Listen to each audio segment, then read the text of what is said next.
And from the top.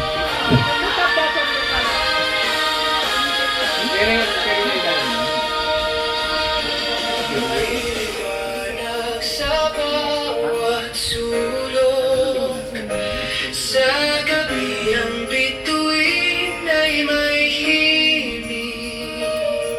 Tinig ng pag-asa, damdaming wagas, ang Pasko'y may dalang galang. Pakinggan mo, nadarama, init ng yakap ng bawat tao. Boses ng pagmamahal, ating isigaw, bawat tinig, bawat awit, magkaisa't magtulungan, pag-ibig, kapayapaan, ang siyang tanglaw sa ating Pasko, magdiwang tayo ngayon.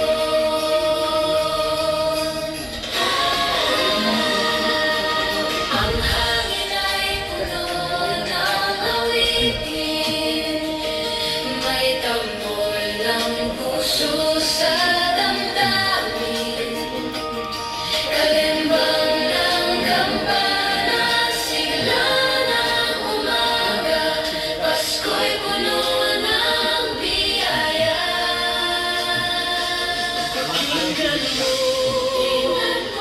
nadarama mo, Pag-ibig na walang hangganan dito, boses ng pagmamahal, ating isigaw, bawat tinig, bawat awit, magkaisa't magtulungan, pag-ibig, kapayapaan, ang siyang tanglaw sa ating Pasko, magdiwang tayo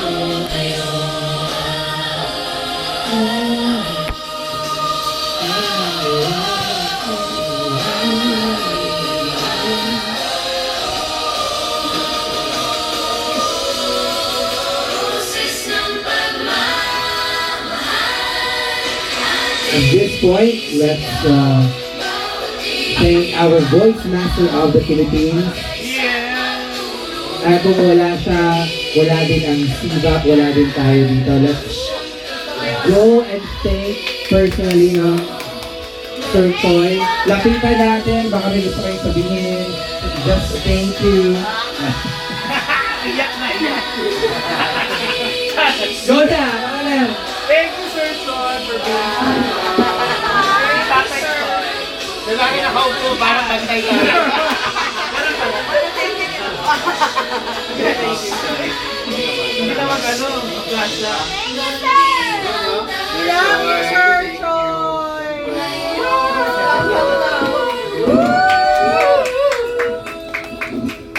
Walang iiyak! Iyak na. Iyak naman. Ang ganda. Ay, nakakakamiss. Parang kailan lang, no? May kaluluwa yung Ang bilis ng kanta. panahon. Ano kasi, AI yan, pero syempre tayo yung nag-compose niyan. Tayo yung iba sa mga AI. May puso yung AI mo. Ano yung boses ng pagmamahal ngayong Pasko. Kahit anong sira nila sa sibak, ito nang sinasabi nila, tayo lang yung nagpapalabas ng pag-ibig. Nag-iiyak din ako. Kasi tayo yung boses ng pagmamahal. Yun yun siya. Hindi, dito na lang siguro. Papi, Paps, so to clarify, you Yes, just made up the President. lyrics pero sinynthesize nyo Yes. yes. sa Christmas song. Yes. Ano Okay. siya, prompting ito, syempre Christmas song, and then more on Use this as sleigh bells, lyrics in the tone of a Christmas song. in a Christmas song. Actually, lyrics muna talaga. Okay. Buong lyrics, isusulat mo talaga yan. Okay. So, kailangan sibak culture talaga ang makikita mo And sa then you ran it lyrics. sa AI na... I-run mo yan siya sa AI with the right prompting ng Christmas song, warm. Meron siyang feels warm, the voice should be the full of love. May ganun mga prompts. Hindi ko lang maalala lahat ng mga ilalagay ko. Matagal kong ginagawa, yung AI hindi siya agad-agad makikita mo. So mag-decide ka pa rin kung anong maganda. Yun yung nagiging iba sa creative voices na pag-create no, ng mga ganitong production. Dati minamano-mano natin. Dati mano-mano to. 2021, we have Liwanag ng Pasko, buong CVAP Creative Singers, na galing CVAP din yung kumanta. And then 2024, 3, meron tayong sa pagsapit ng Pasko, lahat din yon, meron din mga contributions. Ito, hindi lang na buo natin na kantahin din sana no, ng CVAP, kasi medyo busy na rin. Pero, the AI, ano naman, nice naman na siya, no, na tawag ito, na rendition na version. So sana meron din tayong ano, kung makapag-record pa tayo na okay. So yan lang naman. We will be posting this and I hope na i-share nyo rin agad sa TikTok. Meron tayong Creative Singers YouTube channel, meron ding Facebook. Pero sa CVAP din ipopost natin yan, Creative Voices. Ayan. Okay sir, ano naman ang mga nadarama mo? Nadarama mo sa ating kanta o sa napakinggan mo. Ayan, pause mo muna eh ha. Mahina pala. Ayan o, pause mo dyan. Yan yung buong chorus. Mahirap yan, alam yan. Sorry. Anyway, ayan. Once again, great day, Sobrang I'm so happy and proud. Talagang ako, na-surprise ako kanina. Kasi ang layo ng tingin ko, biglang pagtingin ko, Hindi ko nagsalita eh. Oo, ganyan ka naman lagi eh. Pero sobrang, first of all, of course, hindi sa hinagap ko na maisip na tatagal din tayo ng ganito, no? Especially CVAP. But, pag totoo ka naman sa ginagawa mo, totoo ka sa advocacy mo, totoo ka sa sarili mo, mabuti ka sa kapwa mo, automatic yan eh. Ang mabuti magstay, masama mawawala. Diba? Yes. At yung mga masasama, patuloy na magsasalita ng hindi maganda sa mga bagay na hindi nila nakakamit dahil sila yung sira. Diba? Sabi nga, ang taong nahihigit, walang masasambit kundi pangit dahil sa mga bagay na hindi nila nakamit. Kasi ang tanong nila sa sarili lagi ay bakit? Bakit sila hindi kami? Ganun. 64 bars to Nagrarap eh, no? Yun, sobrang ako, ito lang yung gusto kong sabihin. We are now in a era, 2026 is the second quarter of century. Come to think of it, parang 1925 ngayon, so papasok ang 1926. So, another 25 years coming until 2050. So, ito yung pinaka-crucial na taon, hindi lang sa CVAP, hindi sa Creative Voices, pero bilang isang tao. That's why kami nila Navi, when I introduced artificial intelligence in 2020, sabi ko, "Hi baby!" Hi, baby. Mama, no.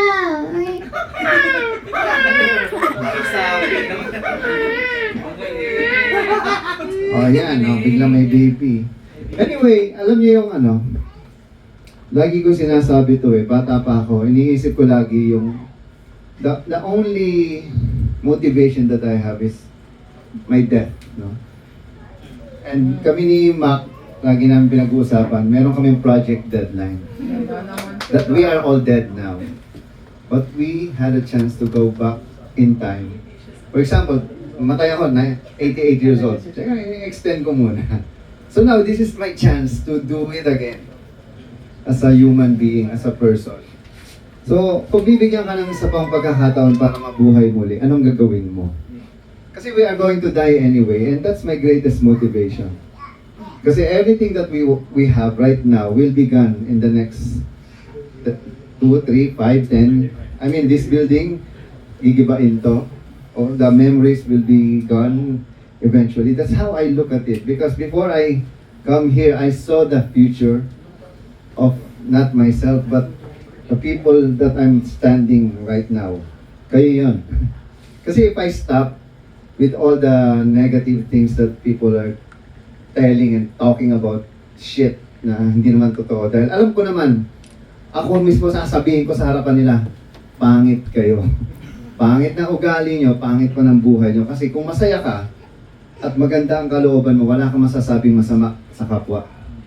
Kasi ako kahit anong paninira na gawin nila, kahit gusto kong gumanti, hindi ko kaya kasi mabuting tao ako.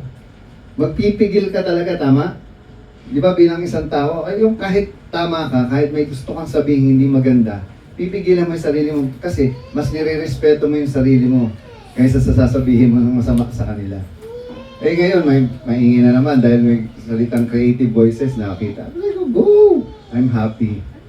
Kasi bakit? Kapag may tumitira sa'yo, ibig sabihin may mabuti ka nagagawa. At alam ko kung anong status ko ngayon. Alam ni Papa Lem, anong status ko sa mga boss niya sa PIA.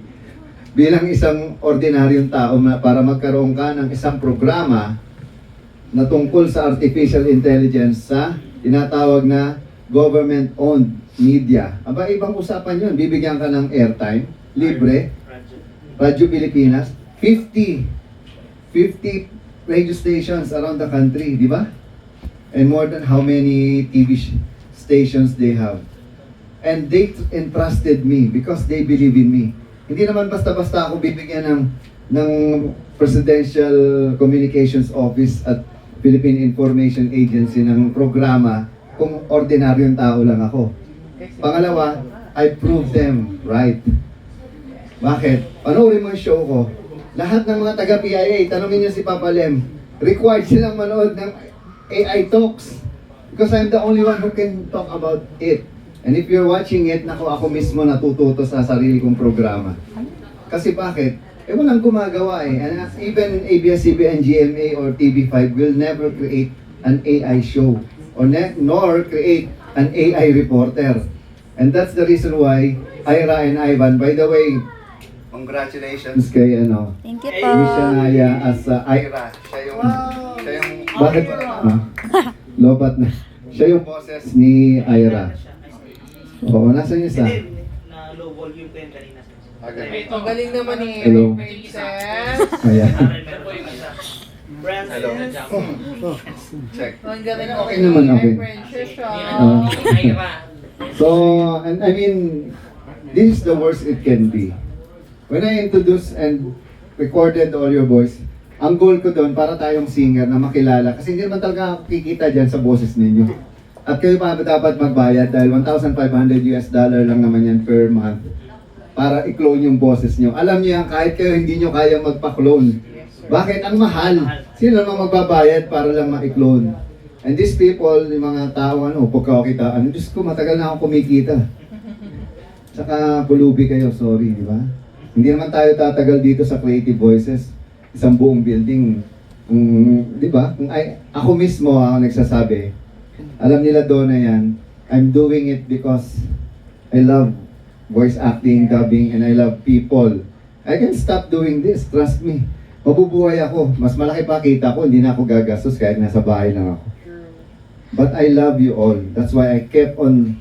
Alam niyo yan, pinagdaanan ko 2023, I've lost 25 million. Alam ni Donna yan.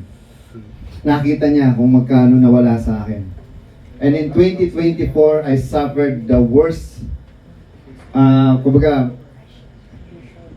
part of my life. I had major depressive disorder and anxiety distress. Alam niyo ba ibig sabihin ng ganun? Kahit ako hindi ko maintindihan. I'm one of the greatest motivational speaker in the Philippines. Nagka-depression. And I was with Papa Lem, Navi, Jack. Nagpapaalam na ako, bro. I don't know until when. And also, nagkaroon tayo ng... Sabi ko, sabihin nyo na yung gusto nyo sabihin ngayon pa lang. Kasi hindi ko sigurado kung mabubuhay pa ako next month. Nagets nyo? Ang hirap ng feeling na, alam mo yun, may hingi ka ng sabihin nyo na yung gusto nyo sabihin kung patay na ako. Sa harapan ko, para at least alam ko kung ano sasabihin ninyo. Imagine niyo, on my birthday in May, April. Before your birthday. Before my birthday, I asked people, what can you say? Ngayon pa lang. And I've seen like, pinaka-natouch ako kay Mac Florende. Talagang sobrang umiyak talaga si Mac. May short, no? Diba? Nagets niyo. Alam mo yung, na-until now, andito siya, andito tayo, diba? I mean, like, si Navi, si Jack, nung nasa stage ako, hindi ko alam kung ano nasasabihin ko. nasa Davao kami noon ha. Mas pinili kong pumunta sa birthday mo yun, di ba? Kasi sinamantala ko yun chance. Yung JCI Makati na yan, na ako ang nagbuo, nakita kong ang sasama na ng mga ugali ng mga member. So ako mismo umalis. Kasi hindi ako tatagal, kahit ako pa ang founder niya, kung yung mga taong binigyan ko ng kapangyarihan, ay aalisan ako ng karapatan para i-recognize kung sino ang nagsimula niyan. Di ba? But I let them do. I let them become evil until now they're evil. JCI Makati, kung sino man. Nakakalungkot dahil patay yan binuhay ko from zero to hero. Ang masakit yan, di ba, para sa isang bumuo. Kahit alam ni Papa Lem yan, yung feeling na gano'n, na hindi ka i-recognize. Pangalawa, syempre, alam mo, I thank Navi and Papa Lem. Sinalo nila ako sa stage. Hindi na ako makahinga nun. Actually, feeling ko mamamatay na ako nun. Oo nga.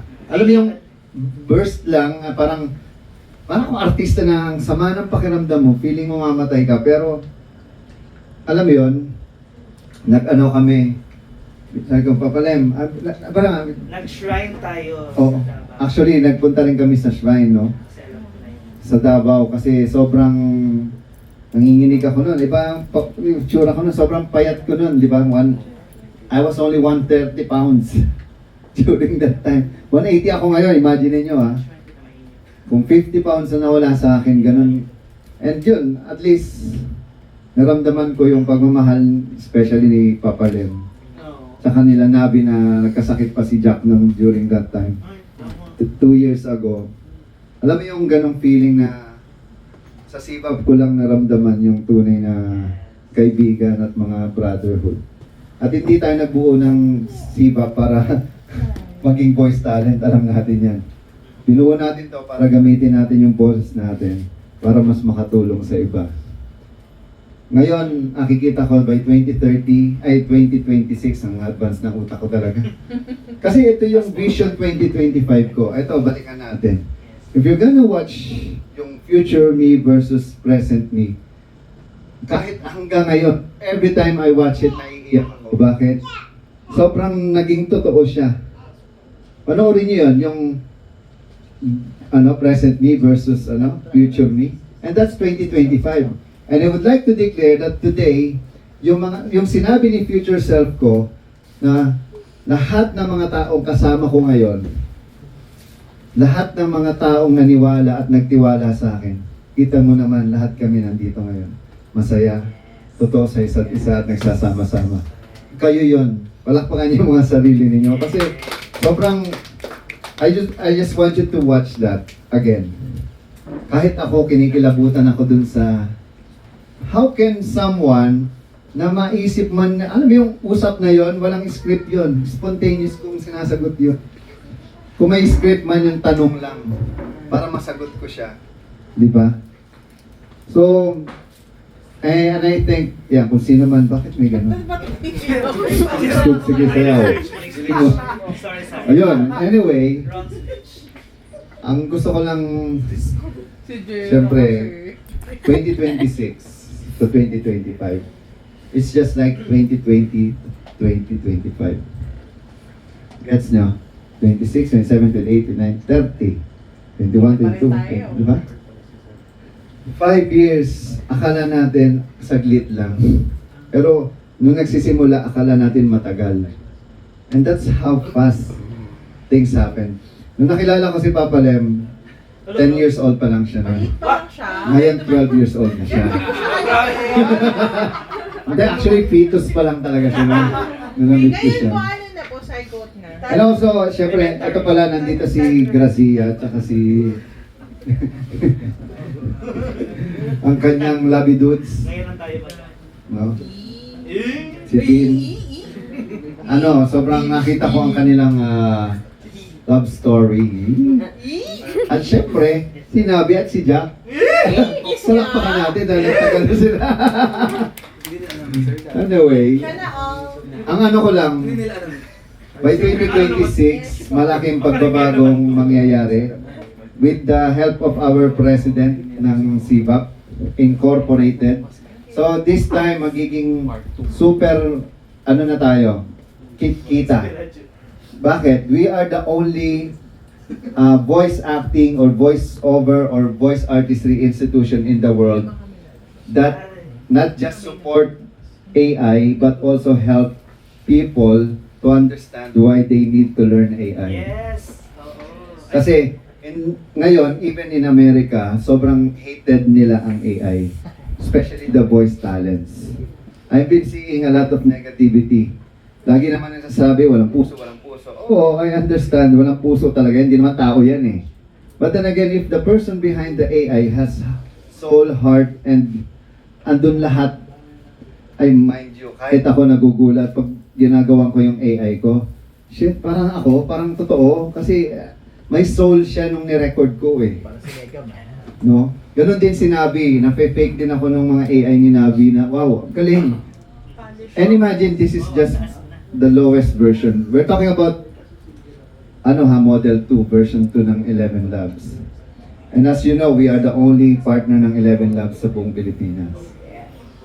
Some of you may mga voices na sa 11 Labs and I still have like 10 slots. That's it.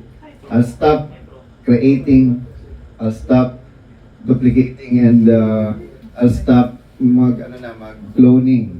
Bakit? Because I would like to preserve kung sino lang tayo ngayon. And if someone wants to clone their voice, they pay. I don't even care. Because by 2026, I'll be going to America, USA, March 8 to April 8. I'll be going to Google, Microsoft, Meta, Facebook. I've been there before, and also Netflix, kakausapin ko yan. I also go to Mexico and Canada. Ngayon pa lang, kausap ko na yung mga AI people. Because it's been there. As you know, Warner Brothers has been bought by Netflix. WBD. And so, there's a lot of changes in Hollywood. But now, I'm telling you, alam ni Donna, hindi na sila natutulog. Hindi ako nagbibiro. Sinabihan ko sila Donna noon, Donna, ready ba kayo? Because I still have more, like 10 to 20 mga kausap waiting for us to say yes. Bakit? Tingnan yung website natin. Pag nakita yan ng client, hindi na magdadalawang isip yan. The good thing about Creative Voices compared with other recording studios like Hit Production, Sound Design. By the way, yung Sound Design president and founder, kasama ko sa hospital noong isang araw. Nagkagulatan kami. Right? And sabi niya, may problema kami ngayon. Wala na nagpapa-voice over. Wala na nagre-record. Wala na silang client. Tama na naman ako. That's why Hit Productions nagdubbing kasi wala na silang pwedeng project. Sino man mang bobo ang magpapagawa ng music kung kaya na ng Suno version 5, mas magaling pa sa kahit sinong arranger at musician nila. Tell me, tayo practical lang at we don't care about what they say na, the human artist, fuck you, di ba? Wala kang pakialam. At the end of the day, anong purpose mo para gamitin? Katulad niyan, ako, AI Talks, 80% AI. Sino lang ang tao doon? Ako. Panoorin mo yung AI Talks. Pucha, mas maganda sa lahat ng programa ng Radyo Pilipinas. Yes or no? Yes. Oh. Yes pala. Yes. Bisaya man. Bisaya. Yes, eh. Yes, Yes, man. Then, Papa Lem, you're from PIA. Ikaw talaga legit kang gobyerno. Ako hindi. Pero, tingnan mo mabuti. Kumpara mo lahat ng programa. By the way, ginagawa ko yung show 2 hours lang. Ganon kabilis. Bakit? Naka-ano na yan eh. Nakaprograma na yan. Matik yan. Jog AI ko lang. Tapos yung background. O, tapos interview. Kasi Baka mag-workshop ka na sir, mag-exchange gift pa tayo. templated. Then sinasabi ko lang kasi gusto kong samantalahin din yung chance. AI yun ang alam ko. AI ka naman. O, diba? Thank you, Wendy. Sige. Nanganay Tapos, na si ang Navi. sinasabi ko lang, wala na tayong choice. Alam ni Navi yan, when I introduce you AI, kahit si Papa Lem wala dito nagawa, Oo, AI yan. saan ka nakakita ha? AI lang ako dito. Wala si Papa Lem. Hindi. AI lang to. AI lang to. AI lang yan, di yan totoo. Wala si Papa Lem, pero nagawa ko siya Yung i-clone. clone. Ganon, Ganun yung power ko. By the way, kahit sino, kahit patay, kaya kong i-clone. Kasi I have the power from 11 Labs. Kahit walang verification, kaya ko kahit sino. But that's AI ethics tawag doon. But I have to ask permission first. Eh, Sir Joy, meron naman taong live na nag- May permission naman siya. Baka Boses sisipin kasi robot walang naman. Tunog robot naman. Hayaan nyo na sila. Basta ito, mula ngayon, tandaan nyo, CBAP and others. So if they're not CBAP, there are others. Okay? Ganun lang kasimple. But we have other friends. Hindi naman lahat haters ng CBAP eh. Ay, hindi naman. So ang point, alam niyo naman sa CBAP ngayon, sobrang naghihigpit si Nabi, sila Jack, sila Ron, Dean, tsaka si Papalem. Hindi ka basta-basta ngayon. Kasi the program is alive. The program is a principle. The program is a spirit. Yes. Kumbaga, di ba sabi ko, mabubuhay yan basta yung spirito nandyan. Hindi naman ako si CBAP eh. Nasinimulan ko lang siya. Pero it evolves. Nagbabago siya. Tayo, negative man yung sabihin yan, makikinig tayo, o pangit, o di palinan natin. Pero pag pangit pa rin sinabi na, sila na yung may problema kasi binago na natin. Parang sa dubbing lang yan. Pag paulit-ulit, division, kayo na may problema. Next time, di na kami makikipag-deal sa inyo. Ganun lang kasimple. Hindi naman sila lang ang kliyente. Pero yun nga, 2026 to 2030, let's prepare, especially kay Papa Lem, siya ang maglilid sa atin. Because, by the way, I also would like to announce na Creative Voices dubbing will be handled by Donna and Ralph Bobs already. 100%. So, wala na akong... Ang trabaho ko na lang, taga-bridge. Correct. Ako taga-kuha ng kliyente. Yan ang pinakamahirap na trabaho. Expertise mo yan. Oo, magaling ako dyan. Kahit sino kaya kong... Ikaw na yan. Magaling din na. Kaya ako naloko, di ba? 25 million. Magaling ako dyan eh. O, wala ako na. Sige. Alam nito. Sige, kahit... Sir, di na sila nagbabayad. Sige, magbabayad yan. 2 months, 3 months, 4 months, 5 months, 6 months. Wala pa rin nangyari. Wala na. Wala. Namangayat na ako. Ako na yung... Shit, wala na akong pera. Ganun. So, ang ano ko lang, tulungan natin si Papa Lem. Ron, thank you very much sa service mo. Kay Dean. We will continue this for the next 5 years. And by 2030, mind you, hindi lang sa hotel tayo, may sarili na tayong building. Wow! Declare. Mark my word. Yes. Okay? Kaya lang sa Bataan. Wow. Bakit? Tanong nyo, bakit? Bakit? By that time, meron ng tulay. Mas madali nang tumawid. Tama naman. Ang bahay ko, katapat, alam ni Donna, nakarating sila Nabi doon. Overseeing Corridor Island. Nakita nilang 3 hektarya kung lupain doon. Oh. So, doon tayo pupunta. Ilang hours na? Okay? So with that, thank you very much. I love you all. Merry Christmas. And God bless. Picture! Oh, exchange gifts na tayo. Exchange muna.